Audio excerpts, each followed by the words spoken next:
I'm going to make a galaxy with green, blue, and yellow, and a black, of course. Let's see if it works.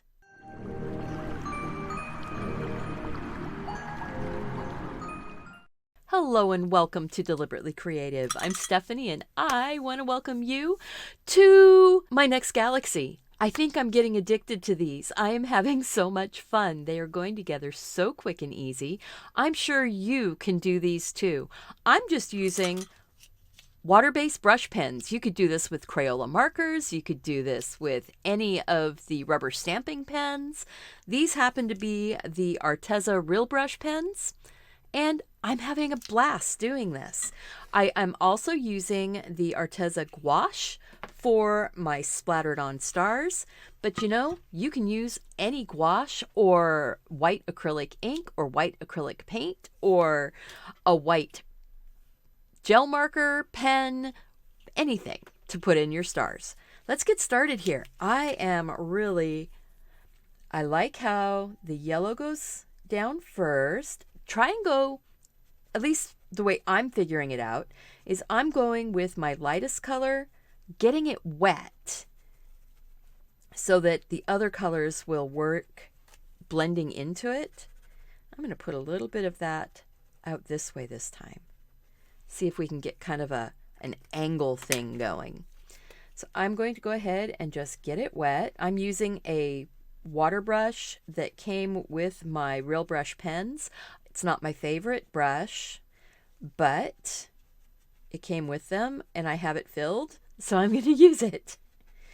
The reason why it's not my favorite is the water, if you squeeze too hard, the water comes out right here and drips on your artwork if you are not really careful. So I'm not squeezing it over my art. I am squeezing it over a rag, or a paper towel in this case, to wipe it off. Now I'm going to take some of the green and put a bit of this green in right along the edges of some of that wet paint.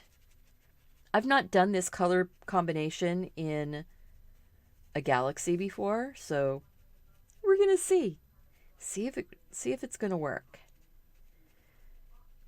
So the green looks like it works okay going on over the top of wet paint.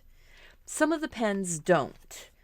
And when they don't, then I just go over and put the ink onto a palette of some kind. I'm using just a white ceramic tile to use as my palette. Oh, that's the wrong pen cap. And then the blue, and this is the blueberry blue. Oh, I was going to get that green wet though. Sort of work my way out. Get these colors wet on the edge. And go ahead and wet that green down so it has some place to go with that yellow. It's much darker in real life. Let's see if we can. There, you can kind of see it better.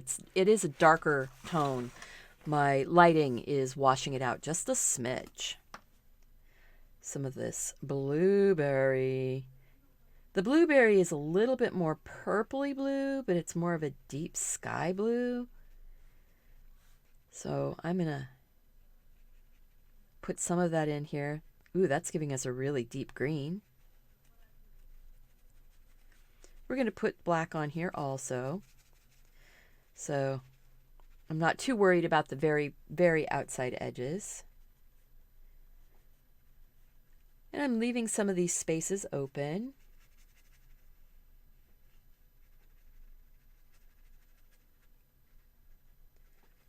I like how it's bleeding.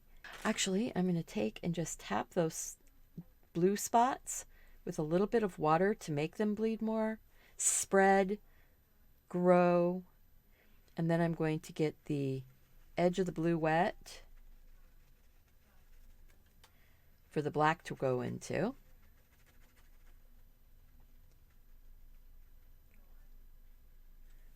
Cool. Wipe that ink off of the tip. It's not doing too bad. Still not getting stained by these pens. That's nice. And then I'm going to go in and get my edges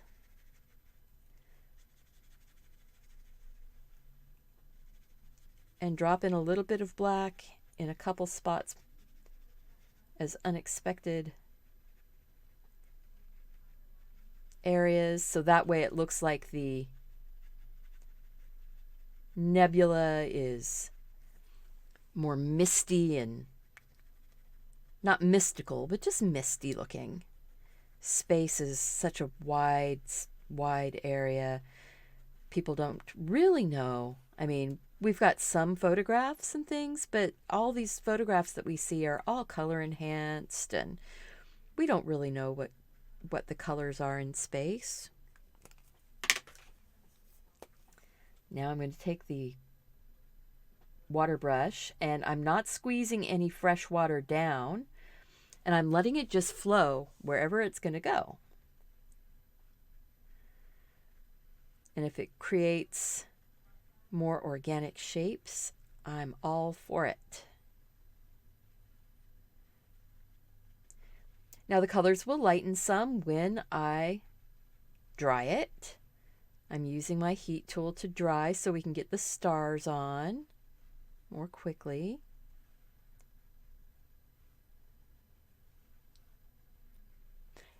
Ooh, and I do see how this could be one of those areas where you have the trees all coming from the edges and you're looking up through to the sky. That would be pretty. Dry this real quick. Just using a heat tool. All dry. I'm going to put out just a little bit of this white, titanium white Arteza gouache. This is a standard gouache. It is not the it's not an acrylic gouache, so you can re-wet it. It doesn't work as well when it's re-wet. It works best from fresh. So I always put it out fresh when I'm going to do it. All right, so I'm just going to go like this so that I can kind of cover the artwork on the other ones. We're just going to splatter stars. All I did was get the gouache loosened up with a bit of water in this brush. It's about the thickness of a heavy cream. I really filled this brush up. We'll see how it works. I'm just taking the back handle of another brush. Oh, nice.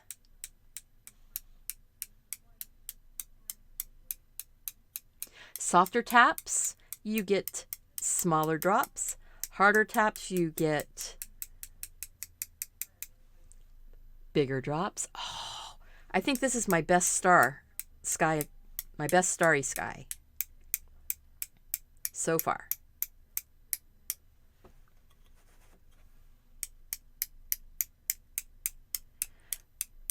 I am getting my keyboard covered with splatters, so be careful when you're doing this that you protect your surfaces.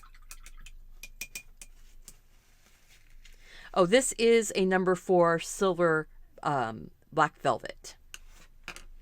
Move that out of the way. Oh, okay. I think that's my favorite one now.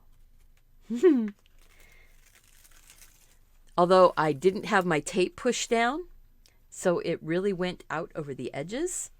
And that's okay. I'm going to cut these out. I'm going to put them on the fronts of cards, and I am sending them to my patrons over on Patreon as a little special surprise for the new year. Although it's not a surprise to them anymore because they've heard me say it. Thank you guys so much for being here. I really appreciate you. I appreciate every single one of my patrons. Remember that they're going to be getting cards made from these fun Starry Night Skies. I will be making more of these and probably sharing more videos because I am really addicted to these fun fluid night skies. Thank you. Remember to sign up over on Patreon if you want to help support my channel, and go out and do something creative. Take care of yourself so you can take care of those around you. And I hope to see you back here again really soon. Bye-bye.